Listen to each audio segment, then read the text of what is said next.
This is weird. Like, I wish Days was here because it's like our 1 year anniversary. Wait, is it really? Yeah, on the 8th. Oh, okay.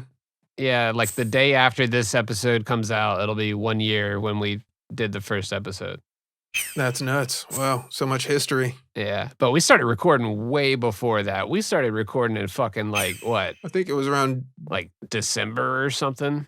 Yeah, we were workshopping it for how many months before we were like, okay, well, now that we've got the kinks out, let's... Yeah, dude, yeah, we had like auditions with different people and... Right. And we did all kinds of stuff planning and putting this stuff together. But then, yeah. I imagine that'd be really awkward. Like, hey, that's what I'm saying. Like, yeah, you weren't the first person we had on, Victor. Yeah. No, because I didn't know that I was auditioning, but it was just like, hey, this works. And then that's the thing, dude. Like, it especially worked. Like, with you, like, you came out, I was like, damn, this is all working. And then Days came on and it like was all still working. I was like looking around like, holy shit. Like, we got good chemistry. What's going on? And we finally got people who talk above 1 decibel, Yeah. Oh, gotcha. Yeah. I imagine that would be rare in the Metal Gear community. If you can't project, if you can't jump in, if you can't talk, if you can't hold your own, and you're just like, yeah, I like Metal Gear. Yeah, it's okay. Then it's probably not going to work. Yeah, I've never had an issue with public speaking, so... But I mean, it helps nobody can see my face, so. Yeah, I still have theories about what you actually look like. I mean, there's you I don't know if you saw the briefing. I mean, you did. I sent that to you guys. Yeah, you did, but like you're wearing a mask. No, that's how I look. Oh, shut up. Like Dr. Doom. It's bolted on. Those are titanium rivets. Oh, you're an aluminum American. I got it. Aluminum American? Titanium. Fuck out of here. Aluminium. Brother. If you're going to say aluminium, you get the fuck off of this channel right now. So, something crazy happened to me the other day. I wanted to tell you guys about it because I thought this was funny. I was at the zoo, believe it or not. And I'm pretty sure I was in the hardware section. And so the chiropractor, he takes one look at my ear and he says to me like, I'm sorry, madam, your Pomeranian has gout. And I'm like, that's impossible. Every horse on my honey farm has used nothing but synthetic motor oil since the day after tomorrow. So he's like, look, there's nothing we can't do, but we do have a wide selection of hats in the basement. Just take the elevator all the way to the top floor. So I go, you know what? Just give me something with anti-lock brakes. And he's like, the kitchen set? And I'm like, no, the boots in a size W. And I shit you not, if that shipwrecked sea captain hadn't pitched a perfect game, I wouldn't be holding this bowling trophy right now. Now, if that story made any sense to you, which Metal Gear is your favorite and why is it 4? Cue the music.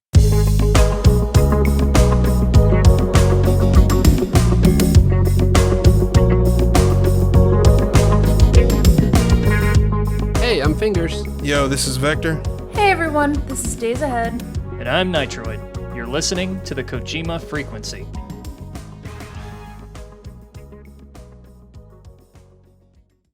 We do have something to yell about.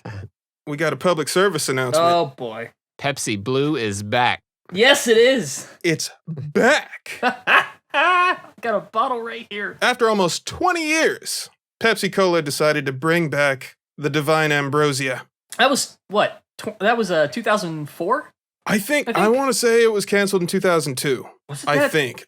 I don't know. You'd have to fact check me on that. Like this was like emblematic of the 2000s in my opinion. You know, like if Crystal Pepsi was the 90s, this was the 2000s. Yeah, 2002. Yeah.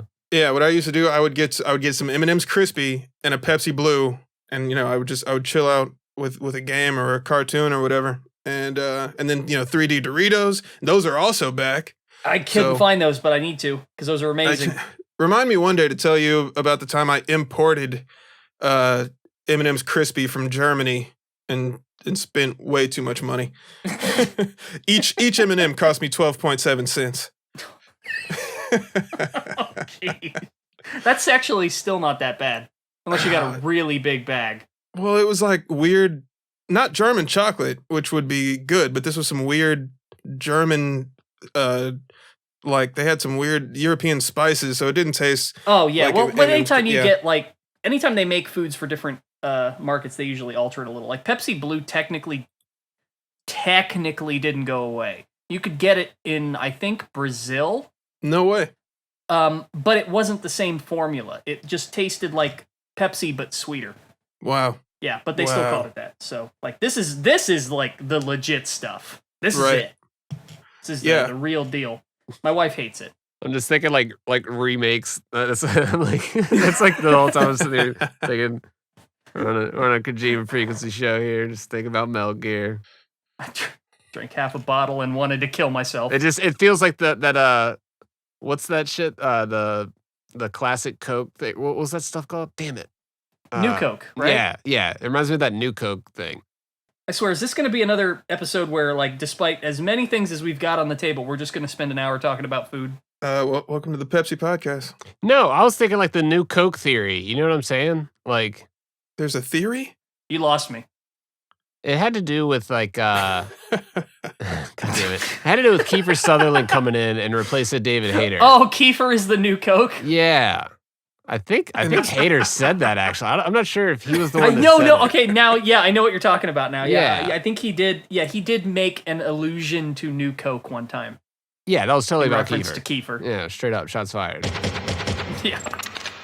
Okay. For the record, I thought Kiefer Sutherland as Big Boss was brilliant. I thought his performance was actually fantastic. Oh, me too. Yeah, I like it. Yeah, he was great as Big Boss. Yeah, The he's just problem, hating. we all know the only problem is that he had fucking shit all to say. Yeah, so much got cut too. Like, I mean, not so much, but there's a good amount of cut dialogue. MGS5 isn't finished. Hashtag. I know the joke. I know the joke is that it's, if we had him say more, we would have had to pay him more. But like, I wonder if there's a nugget of truth to that. That's the thing, they paid him for shit that they didn't even use. Like, Right, like that's the biggest piece of evidence against the suggestion that they would have had to pay him more. Like they have all Yeah. these lines that they recorded, but maybe like we don't know what sort of like payment agreement he had. Was it royalties? Was it a flat fee? Right. So, And I'm sure there was some SAG-AFTRA nonsense going on. Oh, no So- doubt. I mean, famously, MGS1 was a non-union job, so Right. Yeah, so now that voice acting gigs are union, I don't know if he commanded a high fee because like Leo DiCaprio was really pining for that Oscar because that drives your salary up by like $1 million or possibly more. So that's what an Oscar can get you. So I don't know. Has Kiefer Sutherland did he win any like Grammys or something for 24? Because if he did, then any Grammys? I mean, he is doing his country album, so whatever the awards are called, I don't watch that shit because it's all staged. would So that be an Emmy I know. for a TV show? Emmy. yeah, but I mean, Designated Survivor was boring as sin. Well, he didn't win any awards for that. But if he did, that would drive his price up. Yeah, 24, the though. first couple of seasons of 24 are pretty dope. That's about all I Yeah. watched, but yeah. I mean, I liked 24 for the most part all the way through. It got a little weird, but like it was fairly consistent. I think I watched it before I played MGS4, so like by the time that like split screen shit started happening, I was like, all right, I'm used to this. Yeah. Like, this isn't a Well- big deal. Funny enough, they wanted to have a timer going during MGS2 to show Wow. you like what time of the day it was going to be, like inspired by 24. That'd have been a good idea. That's something that you pretty much figured out with the whole Tom Olsen thing when you were like trying to actually look at the sky and like the Well, different, Yeah, I mean, all I like, you figured figured out. they did actually try for it.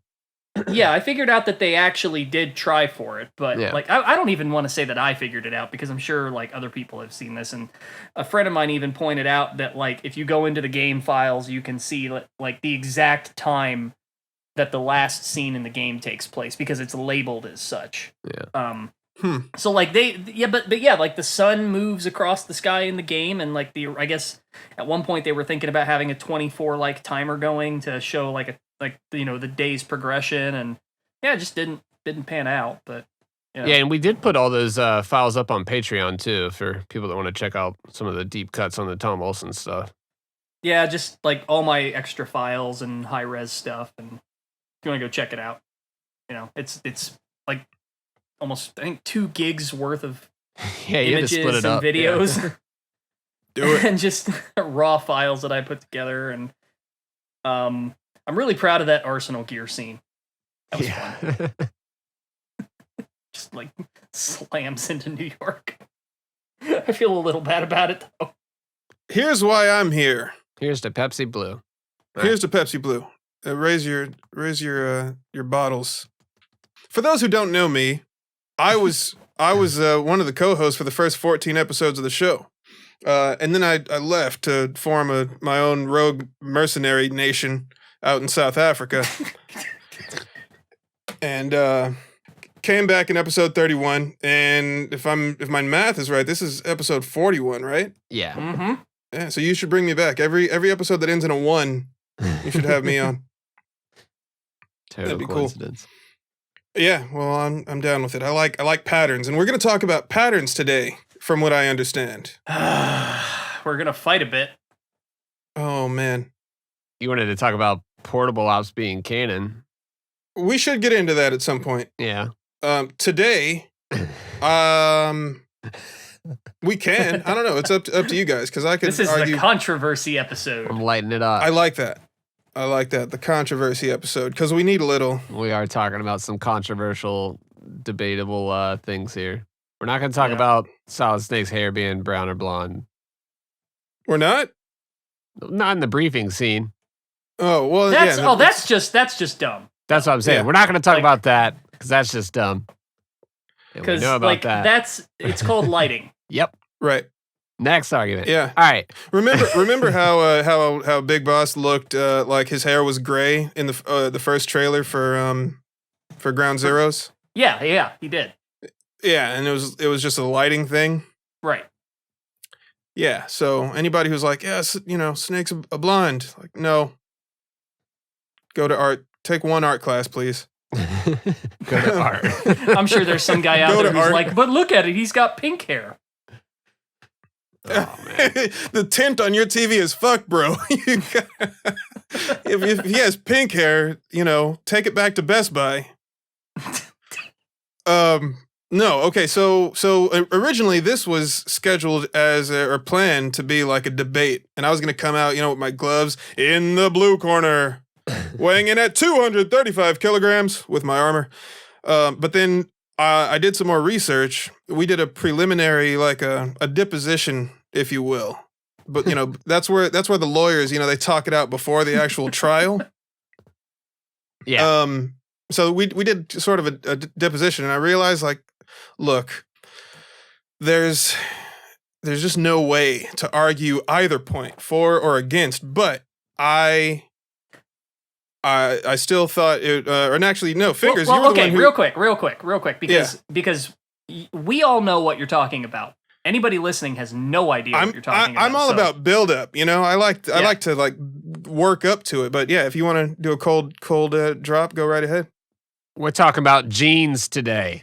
We're talking about dominant and recessive genes. But yeah, genes. I've been working on something. I've been trying to answer the question of, Liquid. He states that he got all the recessive genes, Snake got all the dominant genes, but then Ocelot goes and throws a wrench into the system, and he's like, well, actually, the superior clone got his ass whooped. So which is it? Which clone got the dominant or the recessive genes? And this has been a topic that has confused and divided the Metal Gear community for over 20 years. So it's time to set the record straight. Because in part, this is a semantics debate. Okay. All right. Yes. And Let's that get into definitely, yeah, and that leads into quite a bit of confusion because, okay, on two levels, there's a problem here. Yeah. Because on Liquid's end, he's talking about dominant and recessive. On Ocelot's end, he's talking about superior and inferior. Right. Those are not synonymous. Right. Exactly. Yeah, and that's exactly where the confusion lies. And Right. You have there's a huge subset of the fan base who rationalized what Otacon said by proposing the idea that soldier genes are recessive and You mean Liquid Ocelot has. or What did I say? Otacon. Otacon? They're all the same. I said Otacon? Yeah. They We've all both start done with an O. We've all done it. Yep. So Meryl says to Raiden, he goes, no, yeah, Ocelot is like, I'm superior. totally confused now. Well, I'm trying to think. What did Meryl say to Raiden ever? No, he was just fucking around. That's the joke. Yeah. Oh God. Okay. I will say I have two sons. One has brown hair and the other has blonde hair, which is pretty cool. Oh, I thought you were going somewhere with that. No, that's just No, that could be relevant, possibly. Let's see where it leads. yeah. Well, okay. Well, just keep that in mind as we approach this conversation. Right. Okay. Back to what I was saying. Go. People have tried to make Liquid and Ocelot's, whatever they said, their declarations, make them make sense by saying Liquid got all the soldier genes, which are recessive. And I myself believe that for at least a decade, but that's impossible. Okay. I know we're barely broaching this already, but in MGS1 they talk about identifying soldier genes. Yes, everything from strategic thinking to the proverbial killer instinct. But Great game. when it comes to the genes that were split between solid and liquid, was it a Right. split of soldier genes? Or was it just a split of genes? Great question, right? There's the rub. So now here's the tricky part is that what I try and do is use actual science to prove that one idea can't be true. So we can prove for a fact that one clone didn't get the dominant or recessive genes, like in terms of real science. That's impossible because the way identical twins work is that they have the same genes. So, you can't say one clone has the dominant genes or the recessive genes. And it's weird because what throws people off is that Liquid has blonde hair. So most people went along with what Liquid said when he was like, I have the recessive genes, that everything was done to create you and whatever. What was it talking about? Blonde hair. Blonde hair, right. Liquid has blonde hair. And so blonde hair is a recessive trait. So he must have the recessive genes. What he says must be true. He got all the recessive genes. But then Ocelot says that he's the superior clone. So recessive genes are superior? And then that's where people got the idea that soldier genes are actually recessive. And that's what, if Liquid got all of Big Boss's recessive genes, then he would have all of Big Boss's soldier genes, which is stupid. It's just, it can't work like that. Yeah, I doubt that was what was meant, and that doesn't even make sense. For me, the whole thing kind of like, it just all went down to Ocelot's, like that one sentence. He just said, the inferior one was the winner after all. Yes, the inferior one was the winner after all. That's right. Until the very end, Liquid thought he was the inferior one. Yes, sir, I agree completely. It takes a well-balanced individual such as yourself to rule the world. And so it's like, okay, Solid Snake won the fight, so he's the inferior one. So it's just like, right. None of the gene stuff even matter. Like to me, that was just like, okay, whichever one it was, that he was supposed to be inferior in some way. Right, and that's important, right? Because the whole point, the theme of MGS1 is that your genes don't determine your fate. Yeah. Yeah, so even trying to figure out, which clone has which genes, that does a disservice to the game, right? But it's still just like, why leave a question unanswered? Why not do everything you can to try and figure it out? So that's what I've been doing for the past week or so.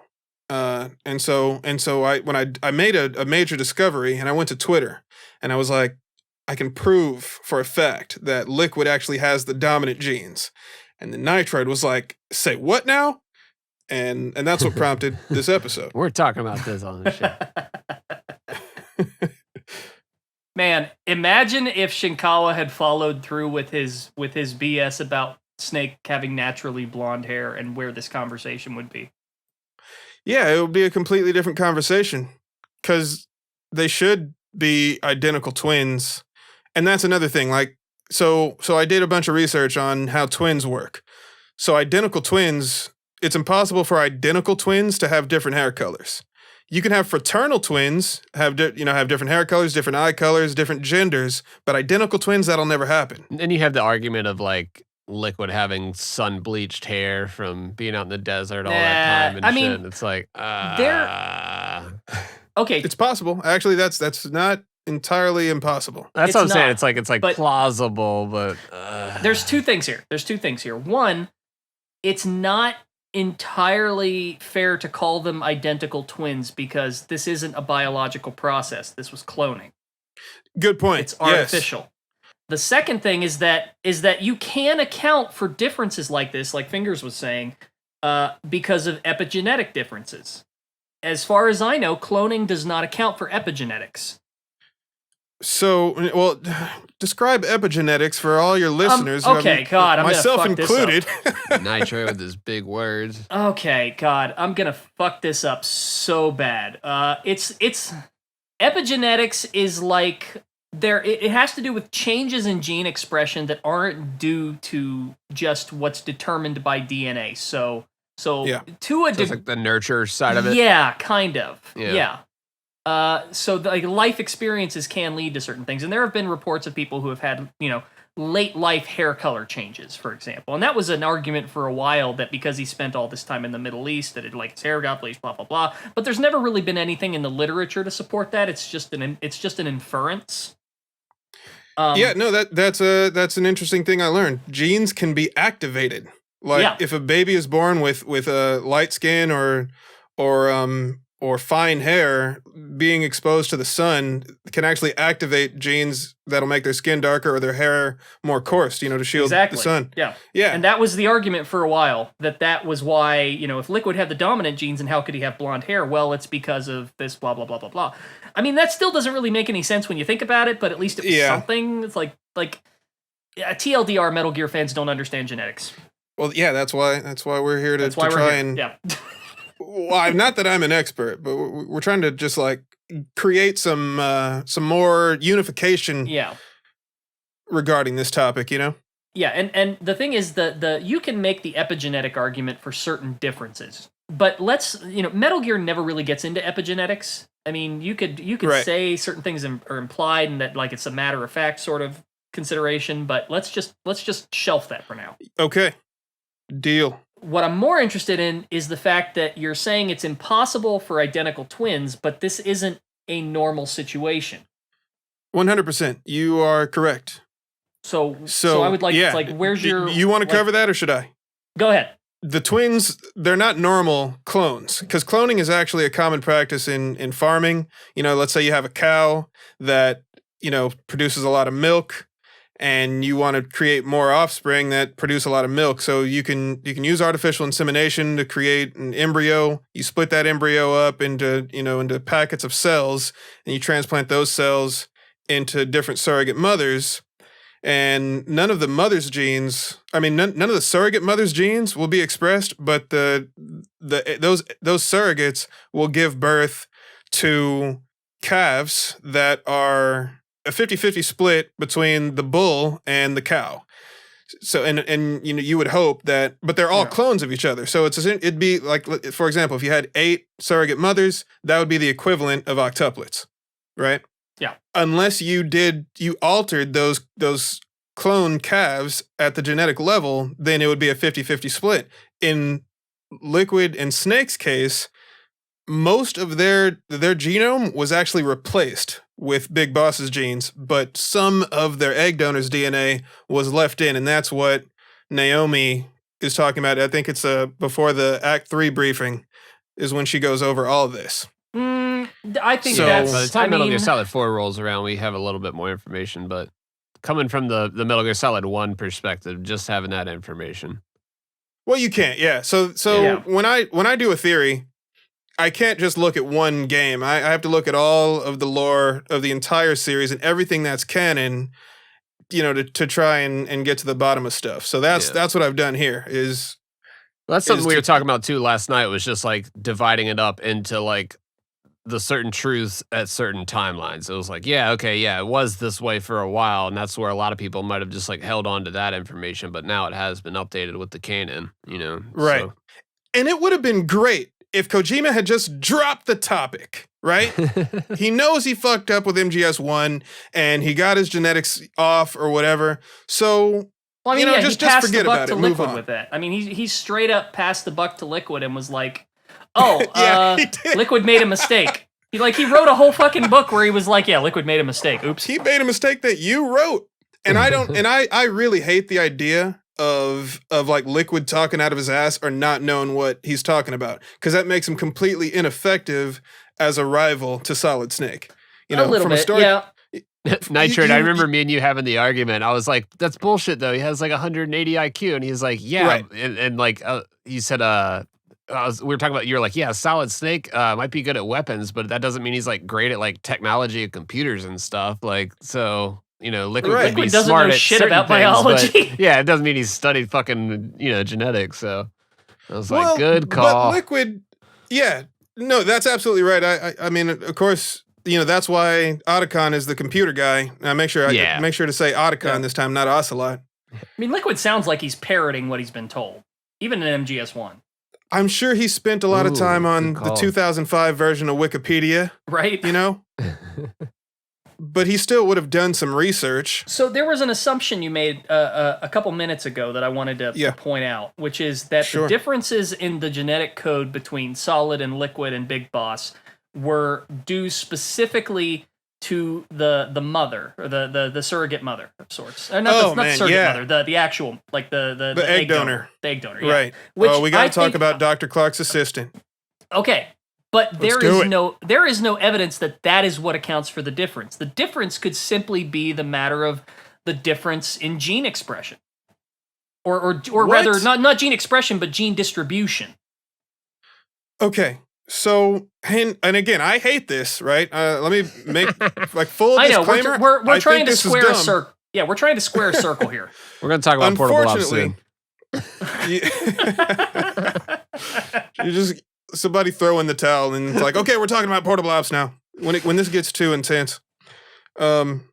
Unfortunately, for all of us, Naomi has to go and say, and I remembered the numbers because I stared at them for like an hour straight. Solid Snake is 5.3% not Big Boss, and Liquid Snake is 4.87% not Big Boss. Unlike Solidus, who is 100%, his DNA is 100% identical to Big Boss's. And that's actually a thing that you can do in cloning. So Dolly the sheep was created using a technique called somatic cell nuclear transfer, which resulted in a clone, the most famous sheep in the world. Dolly is 100% genetically identical to the sheep that they cloned her from. So that's akin to Solidus, right? So, real quick, just as an aside, Dolly had a shortened lifespan, and this was there was a controversy about this because the assumption at the time was that because of the late stage at which they cloned the original, Dolly was cloned with shortened telomeres, which led to a shorter lifespan, but that later ended up not being the case. Like, I don't remember this. I don't remember the specifics. And this is kind of where it got into, like, these were the early theories about where, why Solid Snake was aging. Because the good point. Yeah. And Liquid alludes to this by saying, Big Boss was in his late 50s when they created his copies, even though that ended up not being the case with Metal Gear Solid 3. But at the time, that was the implication, was that his telomeres were shortened because of the cloning process and because of how old Big Boss was when they cloned him. That would have been a great explanation instead. That would have been. And in MGS4, they literally pay lip service to this theory, and they say it's not because of flaws in the cloning like they just straight up say, like, no, this was on purpose. Right. This was an insurance policy in case things got out of hand. Yeah, I hated that so much. Yeah. So from what I read, Dolly came down with severe arthritis, and she had to be put down. That's what I heard. Solidus also had to be put down, so there's some correlation there. But if Snake and Liquid had been cloned using normal so-called analog cloning techniques, as Liquid describes it, which is not a thing that I was able to find any information on. Analog or digital? He said, yeah. Well, okay, so the Genome Soldiers, though they are digital clones. Well, that's not what they're implying by that. Well, that's what Liquid says, is that Snake and Liquid are analog, and then the Genome Soldiers are digital because their genes were replaced after the fact. Yes, that's what I took away from it as well. Yeah, Snake and Liquid were edited. Their DNA was edited before they were born. Right. And so, yeah, they were made from the ground up. Yeah, so if it was if they were cloned normally using embryo cloning, so there's two different cloning techniques that I'm aware of. Embryo cloning and somatic cell nuclear transfer. That's Dolly the sheep, right? And Solidus. But normal cloning would be, the clone would be just like having a normal kid. You get half of your genes from your mom, the other half from your dad.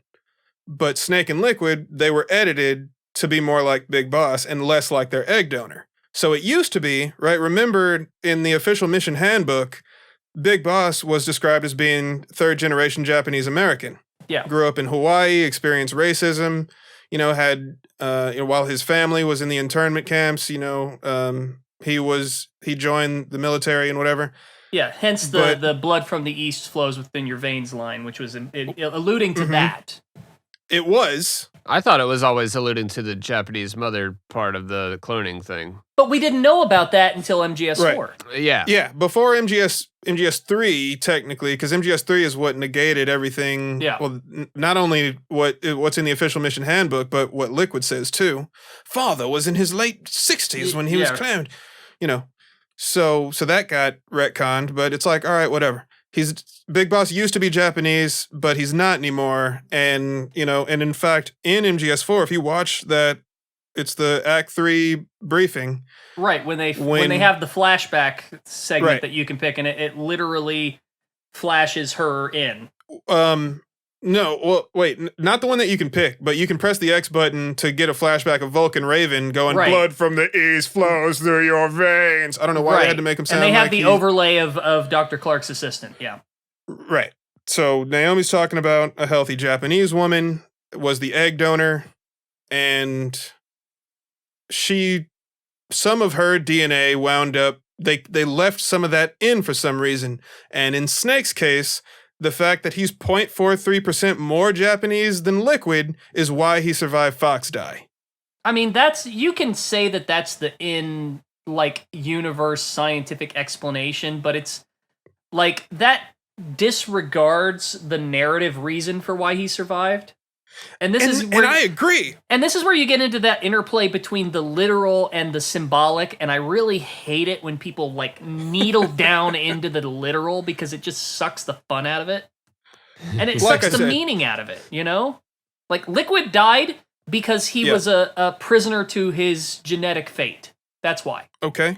All right. Yeah, his genes. He didn't fight his genes. Snake wanted to fight his heritage. That's why he lived. It's a thematic death. That's why Liquid died. Thematically, it's a thematic death. I think thematically, I would like to stop talking about it, but unfortunately, MGS4 just couldn't let it go.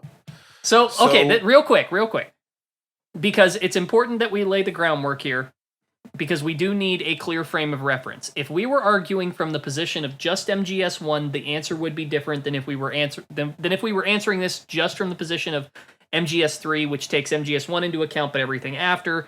And then there's MGS4, which, throws a monkey wrench into the gears, and then that changes things up again. So where are we arguing from when we're trying to figure out which is which? Yeah.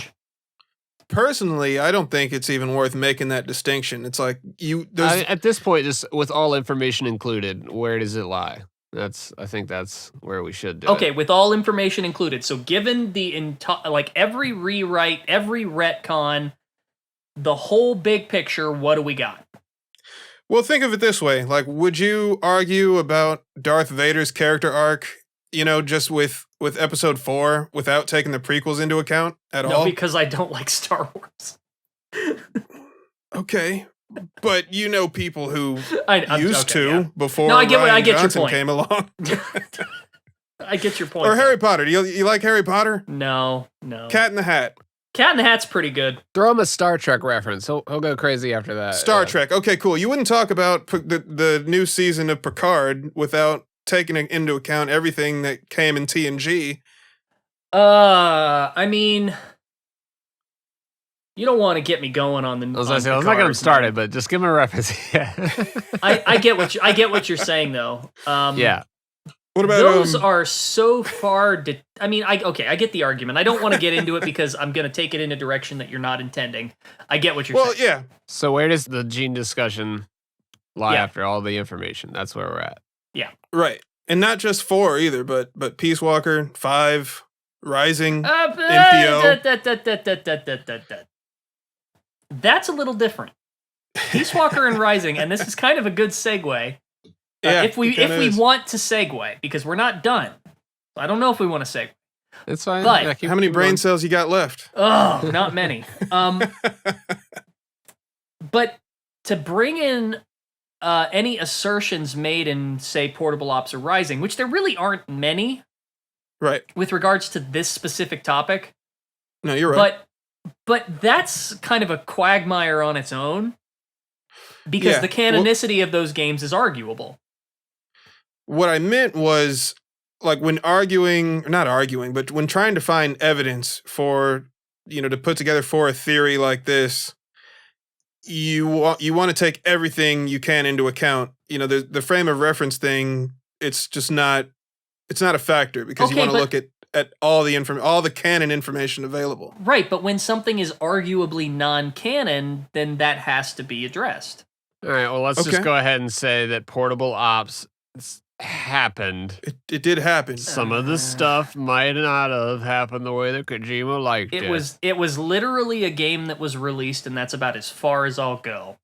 Yeah, but that's what I'm saying. So, but it is all part in the canon because they reference it in Peace Walker. Okay. Finally, we can leave all that crap in San Geronimo behind.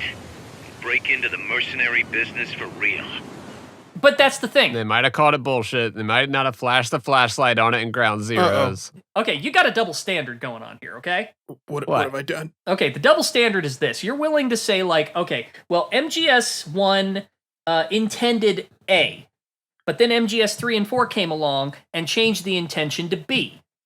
Yeah. But you're not willing to say that, like, Portable Ops intended B, but then later Kojima was like, well, actually, it's A. Okay. Yes. Okay. Do we want to wrap up the genetics discussion before we jump into this, or? I mean, we haven't quite arrived at a conclusion. Okay. Did we? What was the conclusion? I mean... Oh, okay, real quick. 30 seconds. Okay. In terms of Metal Gear mythology, dominant means good bueno, and recessive means I don't want none of it. So that's just that's just Metal Gear's specific laws of physics, right? I don't think I agree with that. You kind of can't not agree with it. I mean, that's the whole basis of the argument we're having.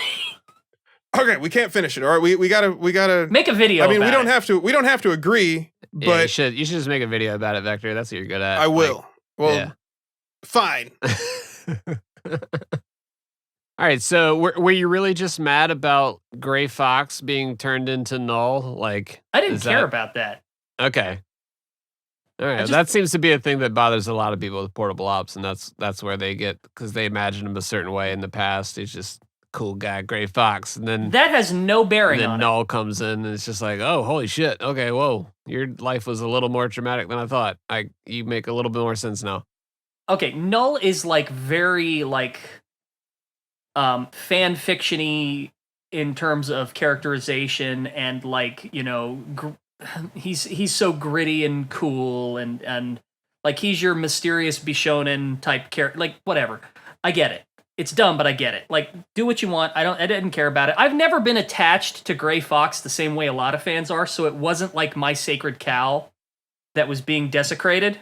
Yeah. How dare you? Like, I've never had that hang up, so I didn't care too much. Like, yeah, he's stupid in Portable Ops, but whatever. Like. Do what you want. Like, there's actually stuff in Portable Ops that I really, really like. Like Python, for example. I really like Python. I think it's awesome that they had Big Boss having, like a war buddy. Like, it humanized him a lot to, like, just say, oh, there's this guy that he was in the military with that he had drinks with. Like, that's cool. Like, I want to know more about that. I want to see their conversations at the bar. Like, that's interesting. Oh, but you're not going to to see that. Oh no, right? because I guess he's what canon. If you accept it as canon, he's like canonically dead or something. Like, I guess that's how they roll with it. No, I just mean like Oh, I know. Kojima expects you to care about this character that he introduces out of nowhere. He names her the boss. And he's like, this is the most important person in the world to Naked Snake, and you should care about this person too. And it's like, no, you didn't establish that relationship. I cannot wait to shoot this old lady in the face. And I did.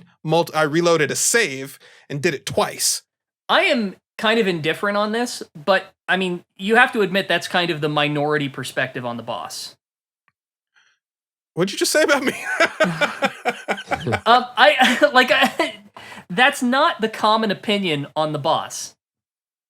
You have to at least admit that. I know. But as a storyteller, that's how I feel about it. So, but most people who play the game, they could give a shit. Let's pretend for a moment that you actually cared about the boss. Okay. I'll pretend. The government let's will just stipulate. Pretend for a moment that you cared about the boss. Then you should hate what Portable Ops did, which is that it reframed the entirety of MGS3 to be planned from the beginning. Like, the big twist in MGS3 is that something happened that was outside of this massive plan that they had. Okay. You know, there was this loose cannon who literally fired a loose cannon, you know?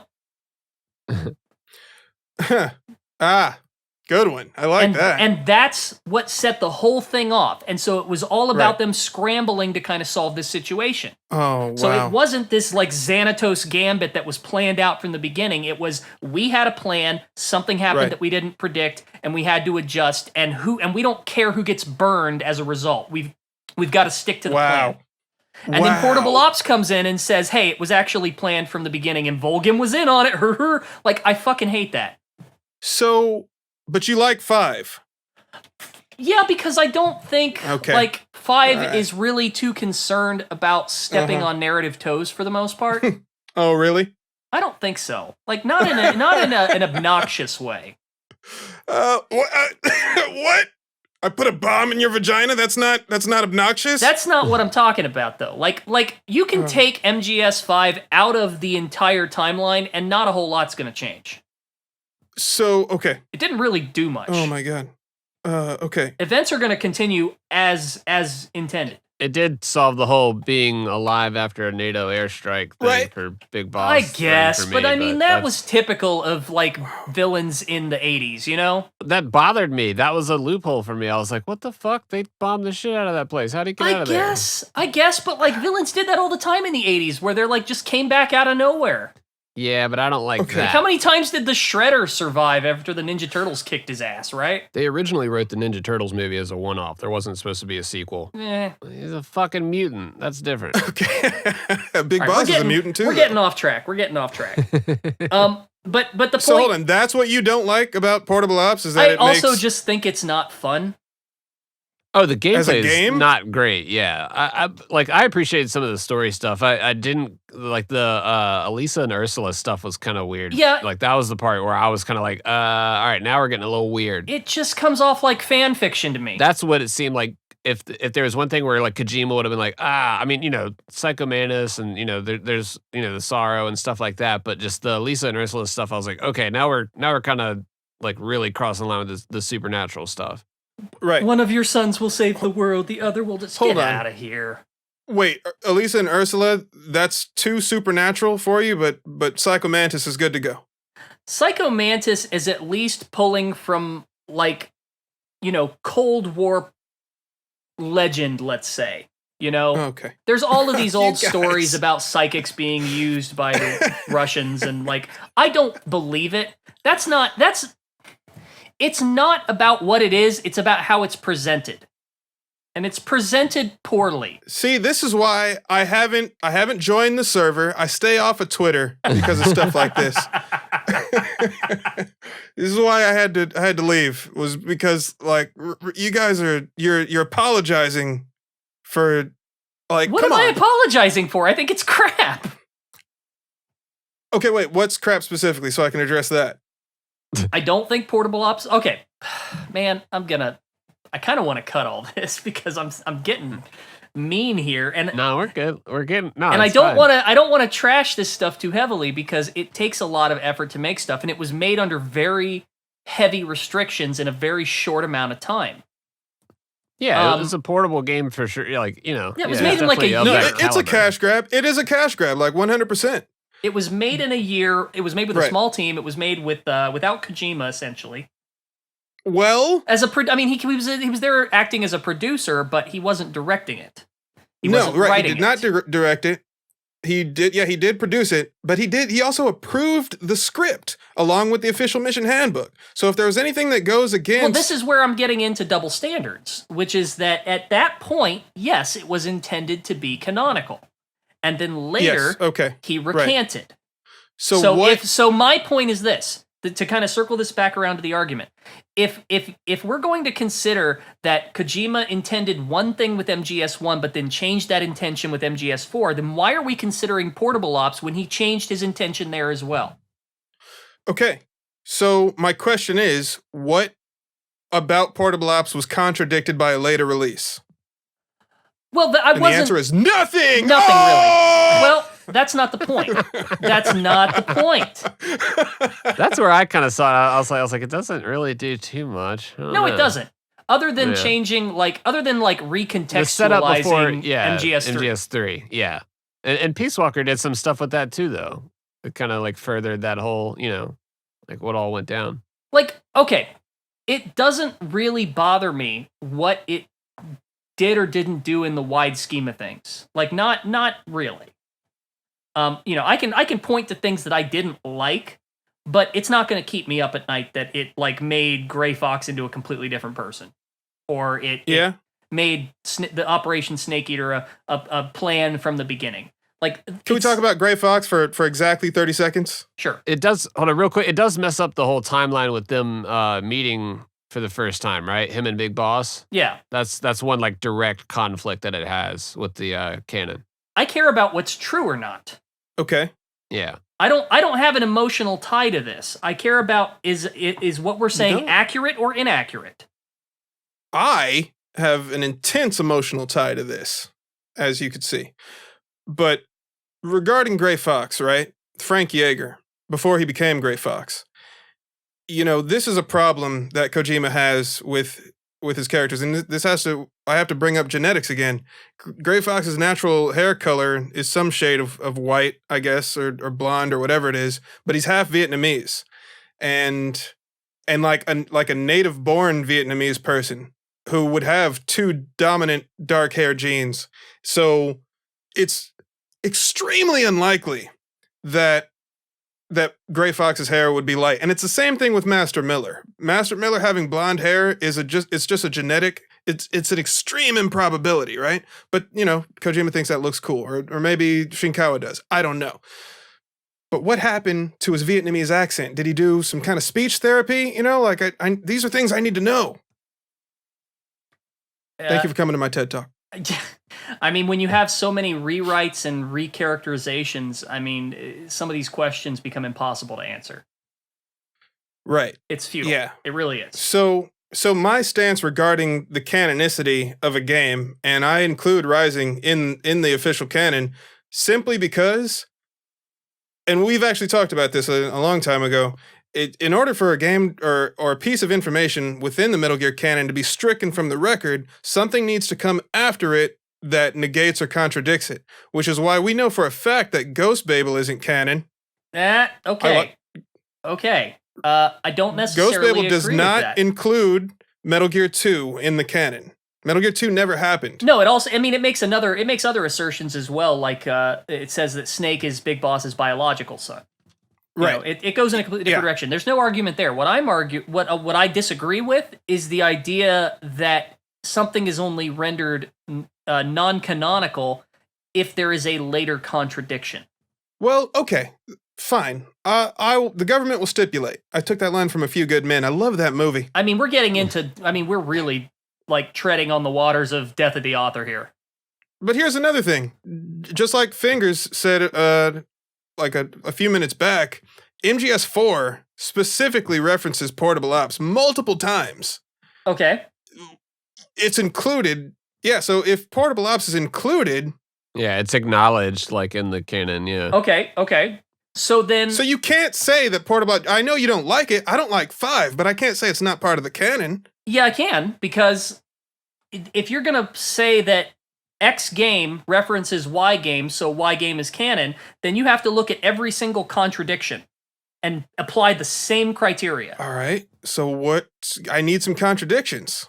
So okay, let's give you with Liquid saying that Big Boss was in his late 50s. How do you address that? The price of physical prodigy. Few more years and you'll be another dead clone of the old man. Our raw materials are vintage, brother.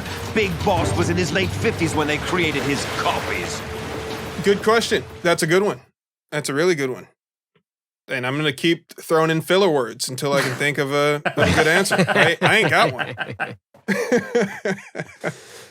I mean, this is all coming back to like the secret sauce of Metal Gear. You know, retcons are not a bug; they're a feature. I see. I hate that statement, right? But I kind of figured you might.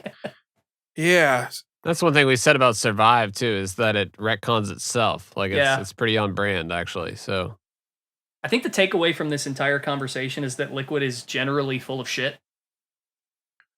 see, all right, you can say that if you want. Like that's an answer at least, and it does address a large swath of issues. If we just say that Yes. Liquid doesn't know what he's talking about.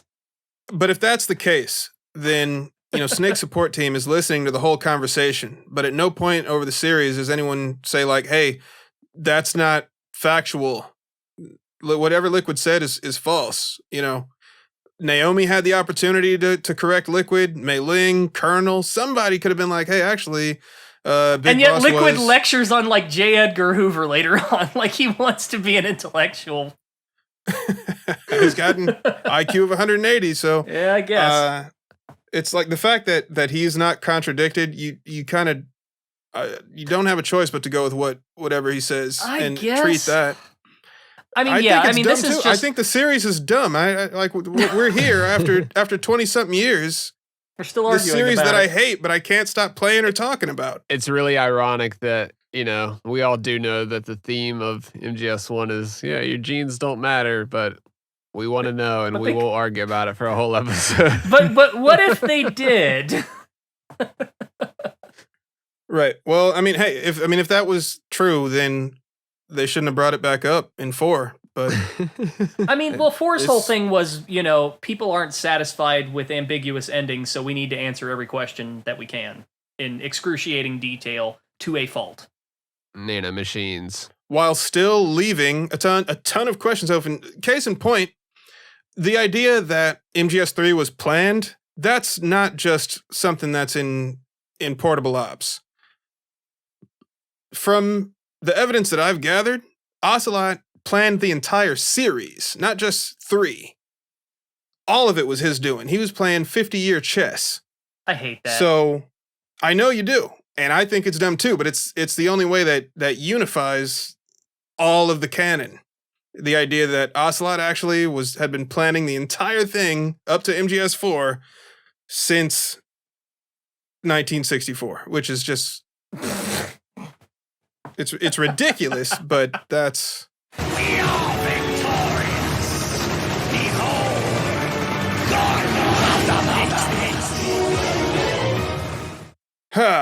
yeah. So, but again, it's not just portable ops that points to that, because I didn't even consider that portable ops had any evidence, and I've had this theory for the past 5 years that I had a video about it a long time ago. Remind me, where Yeah. else is it stated that MGS3, specifically Volgan, like let's be specific here. Specifically Volgan firing the Davy Crockett was planned. Where is You know that? what I would use, and you're not going to like it, because you like me, you're a contrarian, and that's why we may not agree or get along, but I have respect for your opinions because they're mostly the same as mine. If I didn't come up with the idea, I'm going to refute it just on principle alone. Lay it on me, man. I'm ready.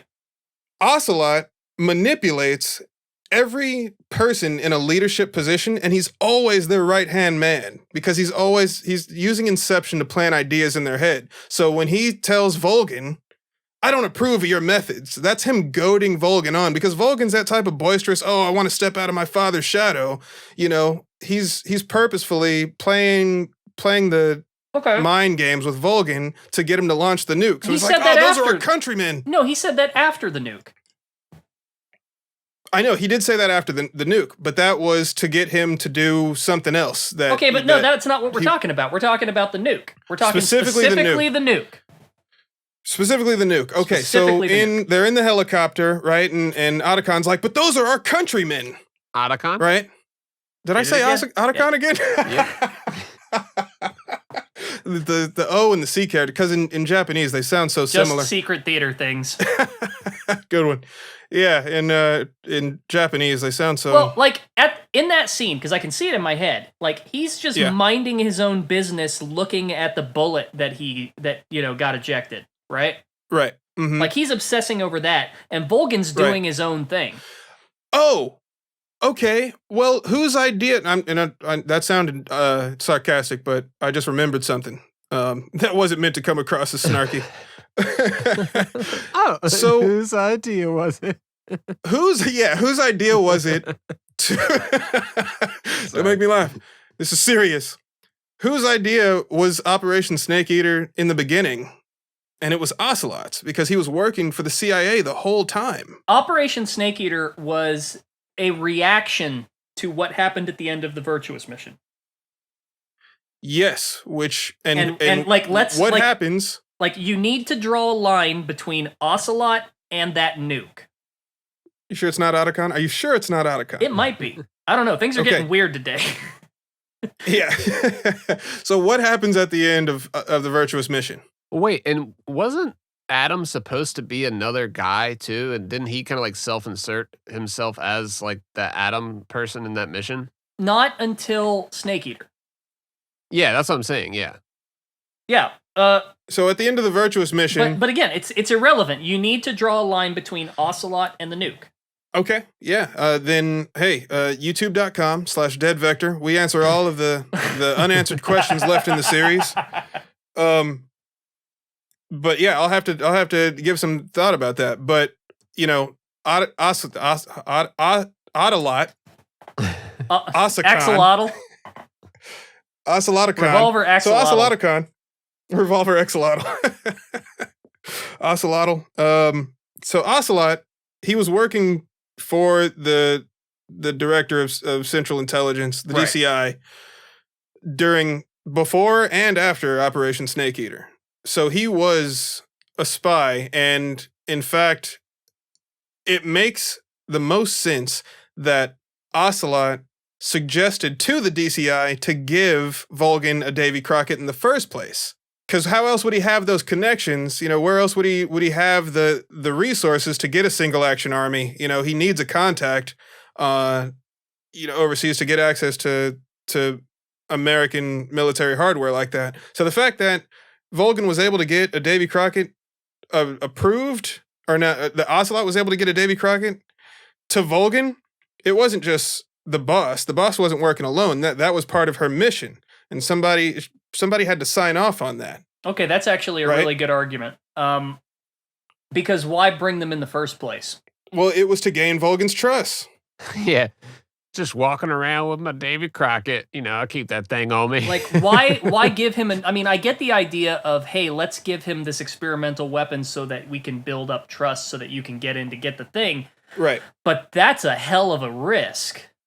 Like, there's got to be different ways that you would want to do that. So, like, I can see that argument at least where like, why would you give him that weapon if you didn't intend on him using it? Because he is, as we said, a loose cannon. I'm glad you like that idea, because I was completely talking out of my ass. Well, yeah, I think you might have gravitated towards something. I still think it's dumb, but yeah. Well, guess what? It's Metal Gear. It's dumb, but it's still fun to talk about dumb stuff every now and again. Hell yeah. Yeah. So personally, I think Operation Snake Eater was planned by Ocelot, and he in fact suggested it to the DCI, because the DCI wasn't going to do that until Ocelot was like, hey, I got an idea. Because you hear him talking at the end of Snake Eater, you hear him talking to the DCI, and he's literally planting ideas in the conversation. Speaking of which, I've obtained something from Granin that you might find interesting. It's a revolutionary new nuclear attack system. Perhaps it might just come in handy someday. Yeah, who does Zero call at the end of Portable Ops to found the Patriots? Well, it's Ocelot. Ocelotacon. He's always there, the right-hand man. He's, Liquid, Solidus, whoever's in power, Ocelot's right there planting ideas. I do remember that video that you did about this, Vector. That was a good-ass video. Like, the way that you had that argument presented at first, like, it was convincing, for sure. Yeah, so I'm gonna remaster the old videos, because I got to do it spitefully, because so many people left hateful ass comments like, repost the videos. Yeah, like they're entitled to them. So I'm gonna do them over. They were good though, man. I watched the shit out of those videos. Yeah, I mean they were painful to make, but if I'm gonna try and do them better. But I'm looking forward to them coming back, and so I'm starting off with this discussion on genetics, because I feel like that's still a huge point of contention in the series. Yeah. Are people still listening to us? Yeah, we got Shaine in here. Hello, Shaine. How you doing? In the live chat. I don't know if you're reading it. Yeah. I'm trying to keep up. I'm playing, 3D chess here, trying to read the chat and my notes. Document. Yeah. Your guys' notes. I'm familiar, Shaine. I'm familiar with your work on the novelizations. Keep it up. Yeah, y'all both do Japanese stuff occasionally. Yeah. We didn't even did we even talk about that this episode? The kanji? Yeah, you were showing us some kanji that we were trying to like look at. They were kind of low res, but we were pretty much picking them apart. I got some high res versions for people. So I'm going to start some work on to close up the discussion on genetics for the time being anyway, until episode 51. We're looping it back around. I wonder if I can rip those out of the game. I might be able to. Well, I sent you the actual characters. Yeah. But yeah, here's some, like, there's a section, again, this is during the Act 3 briefing. Each Snake, Big Boss, Liquid, Snake, and Solidus, they each have their own kanji associated with them, and they all have different meanings. For Big Boss, Snake, and Solidus, they're each something that comes from a cloud or something. It's like, Big Boss is lightning, Snake is hail, and then Solidus is smaller hail, which I rationalize to mean like, it's solid matter that flows like a liquid, hence Solidus. So whatever. In Liquid's case, though, for whatever reason, it's the only character that actually has a different meaning. And Nitroid, I know you're big on patterns. So here are the kanji. For people listening at home, if you Google search MGS4 Snakey kanji, somebody posted these on Reddit a while back trying to figure out what they meant, but nobody translated them. But from left to right, Big Boss, Liquid, Solid, and Solidus, in order, it's Thunder. I'll save Liquid for last, because again, he's the odd one out. But Thunder, Hail, and Tiny Hail. For some reason though, Liquid's kanji, Sleet, wasn't it? It was Sleet for Solidus, wasn't it? No, I mean, like you could say it's Sleet. You could, but technically it's Hail. That's smaller than 5 millimeters. So solid Snake is Hail, balls bigger than 5 millimeters, and then Solidus is the balls are smaller than 5 millimeters. So take that for what you will. Liquid's kanji, on the other hand, it has the same radical at the top of the character. They all have the same radical that means rain, which is usually if there's something under that, it means it's a type of precipitation or whatever. But in Liquid's case, it means supremacy or domination. Specifically, in Chinese, the main use of this character in Chinese is dominate. And usually, if you see a kanji by itself, it's especially in calligraphy like this, it's for the poetic Chinese meaning, because people are trying to be pretentious. And that's what's going on here to a T. And so the Chinese meaning of this character is dominate, which would naturally follow that's that means that Liquid had the dominant genes. And I think that's a stretch. Well, because we and did, if you have an alternate explanation, I'm all for it. well, we did talk a little bit before, and it seems like these are all nouns, right? Yes. Well, no, that's not really how kanji works. Like the kanji is more like it has a meaning. The character itself has a meaning, and then in Japanese you attach words to it to make it a verb, and then that also changes the pronunciation. But but in Chinese, the individual character is just it has its own meaning. But normally nouns have compounds, so the character by itself. You would need to correlate these though with Yeah. the wording used in the Japanese script. I would think. And there's zero reference to these characters. Yeah, it's weird. It's just these two screens, or these two sections, where you see the kanji.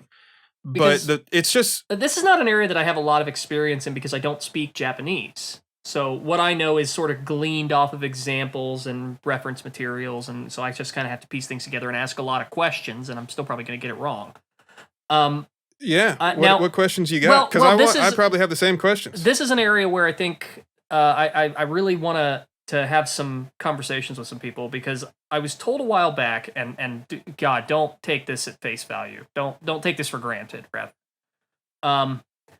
That at around the time Metal Gear Solid 1 came out, there was a shift. There was a sort of a redefinition or a change in scientific terms regarding dominant and recessive genes. The terminology there was insufficient, and there was a sort of shift and change, and something was it had the same problem that the game had, where it sort of seems to conflate superior and inferior with dominant and recessive, and there was some sort of a revision of sorts in the scientific community to address that in Japan.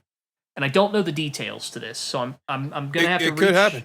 I got to reach out to somebody that I know who's probably gonna know more about this. And if anybody listening knows more about this, please comment on it if I'm on the right track or if I'm completely out of left field here. Yeah, if you find anything, do let me know. Because I did look at the Japanese version of MGS1, to see if there was any, if there could have been a translation error between, when the game was localized, but no, Liquid explicitly says dominant cell and recessive cells. In terms of it's Japanese can have a lot of ambiguities because a lot of words sound the same. Yeah. But in the case of dominant gene and recessive gene, it's one of those terms that, because there's so many characters that are strung together, it's impossible for there to be an ambiguous meaning that would get mistranslated. It can only be this one thing. But that doesn't seem to be the case with this kanji, though, because right off the bat, you gave us, 2 or 3 different definitions that it could fall under. And so depending on the compound that it's used in or the context, it can change the meaning. But in Chinese specifically, pushing that aside, the fact that it's the only character that doesn't have a meaning that's related to weather, it bothers me. But you said the free radical was still rain, right? Yes, but it doesn't mean it has nothing to do with weather. In Japanese, maybe, but what about Chinese? Or Chinese, it has nothing to do because. Well, Kojima likes to use a lot of obscure terminology. Is this something that might be more obscure? Because it sounds like what you were describing is like a torrential rain. Nope. Yeah, it has nothing to do with rain. I checked. I saw the Wiktionary article you linked me, and the only word rain that appears on that article is describing the radical that you would use to search for the kanji in a dictionary. Yeah, so. But even then, it's still an assumption to say that it's referring to dominant genes and not the fact that, he's evil, let's say. You're right. Yeah. I mean, you're asking the right questions, but the main one is, maybe, I'm making a hypothesis that it's an allusion to the fact that he has the dominant genes. But the fact of the matter is, his kanji is the only one that is unlike the others. And I don't know why. Like Shaine said in the chat just now, like something how he like broke from his family and he's different. I don't know. Yeah, I don't know either. See, could be. Again, I don't know enough about it to say, but like my gut is telling me that there's a pun here. You know? Well, okay, so then you have to talk about like you wouldn't disrespect the calligrapher and the kanji to make a pun joke or play on words. Kojima would. But I mean, something about honor and seppuku, I don't know. Look, all I know is like whatever the case, why is Liquid being singled out? Is it because he designed this and this is a reference to Liquid Ocelot being, superior? Could be. Because at this point, it's Ocelot who's doing all this. Right, because Liquid is not in the picture anymore. It's a right. You've got a sort of a chimera. Yeah, so is Ocelot trying to, and also Ocelot was faking the whole time. The hypnotherapy never even happened. So, actually, maybe you guys can answer this question for me. Why would Liquid know who Zero is? Because in my mind, it's been Ocelot the whole time. He never even thought.